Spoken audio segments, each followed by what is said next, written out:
बिस्मिल्लाहिर्रहमानिर्रहीम। अस्सलाम वालेकुम वरहमतुल्लाहि वबरकातुहू। ये वीडियो देखें। हज़रत खालिद बिन वलीद की लड़ाई थी और रूमियों का लश्कर बहुत बड़ा था और हज़रत खालिद बिन वलीद के पास थोड़े लोग थे। लेकिन हुआ ऐसा कि हज़रत खालिद बिन वलीद जिस जंग में भी गए हैं फतह के परचम गाड़ के आए, लेकिन ये पहली जंग थी कि जिसमें उनका पल्ला भारी दिखाई दे रहा था और इनके कदम उखड़ रहे थे।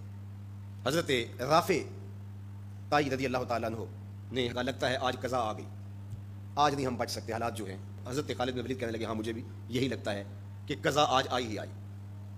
उधर हुजूर अलैहिस्सलाम हज़रत अबू उबैदा रज़ी अल्लाह ताला अन्हु को ख्वाब में मिले और वो अपने घर में सोए हुए थे मदीनतुल मुनव्वरा में। कहा, अल्लाह का शेर मुश्किल में फंसा हुआ है और तुम सोए हुए हो। हज़रत अबू उबैदा रज़ी अल्लाह ताला अन्हु रात को ही उठे, बेदार हुए और ऐलान करवा दिया। शहर में ऐलान होने लगा, मदीनतुल मुनव्वरा में, जल्दी तैयार हो जाओ, हज़रत खालिद बिन वलीद की मदद को पहुँचना है। उन्हें कितना यकीन था कि हुजूर ख्वाब में आए हैं तो हुजूर ही आए, कोई वहम नहीं समझा। जल्दी जल्दी ऐलान करवा दिए, मुजाहिद जमा होने लगे और देखते देखते लश्कर तैयार हो गया। तो इन्होंने महसूस किया कि लश्कर से हट के कोई सवार चल रहा है, तो इन्हें कोई शक गुजरा कि कोई जासूस ना हो। ज़रा मज़ीद उसकी जुस्तजू की तो वो नकाबपोश भी था, तो शक और ज़्यादा बढ़ गया। तो हज़रत अबू उबैदा ने कहा कि उन्हें गिरफ्तार करके लाओ, ये जासूस है, कौन है, हम इसकी तफ्तीश तो करें। तो खैर उन्होंने घेर लिया उनको, उनके घोड़े को अबू उबैदा के करीब ले आए। तो हज़रत अबू उबैदा ने कहा, तुम कौन हो? उन्होंने थोड़ा सा करीब होकर कहा कि मैं खालिद बिन वलीद की बीवी उम्मे तमीम हूँ। जब आपने ऐलान किया कि खालिद मुश्किल में है तो मैं परेशान हो गई कि अल्लाह का शेर तो कभी मुश्किल में आया नहीं था, आज क्या हुआ? तो मैंने गौर से देखा कि वो अपनी टोपी घर भूल गए थे, जिस टोपी के अंदर हुजूर के मुँह मुबारक सिए हुए हैं, और वो जब भी जंग किया करते थे तो वो टोपी अपने सर पे पहन के किया करते थे, अल्लाह फतह अता करता। तो मैं उनको टोपी देने जा रही। अल्लाह अकबर। जब ये लोग वहाँ पहुँचे तो सवारों का एक काफिला आगे बढ़ के खालिद बिन वलीद के साथ दुश्मन पर हमला आवर हो गया। एक नकाबपोश सवार आगे बढ़ता है और हाथ में तलवार है और दुश्मन पीछे हटता चला जाता है। तो खालिद बिन वलीद को रश्क आया उसकी बहादुरी पे और खुश भी हुए और हालते जंग में अपने घोड़े को एड़ लगा करके उस सवार के करीब हुए और कहा, नकाबपोश जवान तुम कौन हो, इतनी बहादुरी से लड़ रहे हो? तो उसने हल्का सा नकाब उलट के कहा, पहचानो, तुम्हारी बीवी उम्मे तमीम हो और तुम्हें वो टोपी देने आई हूँ जिसके अंदर हुजूर के बाल सिए हुए। तो हज़रत खालिद बिन वलीद को उन्होंने टोपी अता की और उन्हें सर पे रखी। अल्लाह ने उसी दिन मुसलमानों को फतह अता की।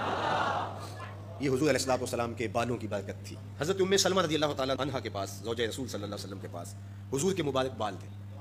हज़रत उस्मान बिन अब्दुल्ला रज़ी अल्लाह ताला अन्हु कहते हैं कि मदीने में अगर किसी को नज़र लग जाती या कोई बीमार पड़ जाता तो वो उम्मे सलमा सलामुल्लाह अलैहा के पास आ जाते, तो वो फिर डबिया से बाल निकालती और पानी के गिलास में उन बालों को जुम्बश देती और उन बालों की बरकत से वो पानी जब बीमार पीता अल्लाह उसको शिफा अता कर।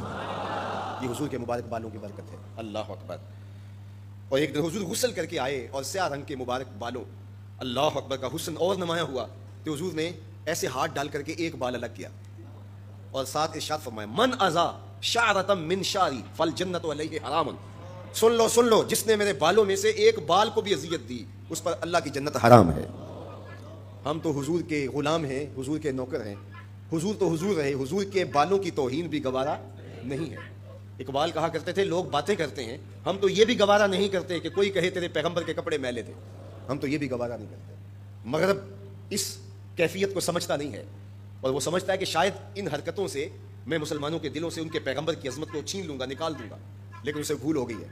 ये हज़ार गुनाहगार सही, बदकार और स्याहकार सही, दुनियादार सही, ये कारोबारी सही, लेकिन जब अपने दिल का सौदा करने की बारी आए तो मदीने की गली में करते हैं और सब कुछ लुटाने के बाद भी कहते हैं हक तो ये था कि हक अदा न हुआ। हमारी जानें, हमारे माँ बाप, हमारी नस्लें, हमारी ज़िंदगी का एक एक गोशा हुजूर के नाम पे कुर्बान। हुजूर के नाम का झंडा कभी नीचा नहीं हो सकता, उनके नाम का झंडा हमेशा ऊंचा रहेगा। चांद की तरफ मुंह करके थूकने से उसकी नूरी किरणों को मैला नहीं किया जा सकता, थूकने वाले का थूका उसके अपने मुंह पे आ गिरेगा। तब्बत यदा अबी लहबिम व तब का ताज़ियाना आज भी दुश्मनाने रसूल और शातमाने रसूल पे बरस रहा है और मेरे नबी का नाम कल भी ऊंचा था, मेरे नबी का नाम आज भी ऊंचा है, रहेगा, यूं ही उनका चर्चा रहेगा। बड़े खाक हो जाएं जल जाने वाले। हमें गौर करना होगा कि आज हमारे ऊपर ये जो आजमाइशें और ये इब्तलाएं हैं और ये इम्तिहानात से हमें गुजरना पड़ता है, इससे दर्दनाक इम्तिहान उम्मत के लिए क्या हो सकता है? तो क्या अब भी हम फिरकों में बटे रहेंगे? अब भी हम एक दूसरे के गिरेबान नोचते रहेंगे? आज भी हम जो है वो गफलत की ज़िंदगी गुजारेंगे या अपनी ज़िंदगी की एक एक सांस हुजूर के कदमों में रख देंगे? तो मोहब्बत का तकाजा ये है कि अपनी एक एक सांस हुजूर के नाम पे कुर्बान करें। हम जिएंगे तो हुजूर के लिए, मरेंगे तो और आखिरी सांस तक हुजूर के वफादार रहेंगे। और ये हमारी ज़ुबान से नहीं, हमारे कल्ब से, हमारी रूहों से हमारा अहद है, हमारा इरादा है حضور ہمارے ماں باپ آپ پہ قربان.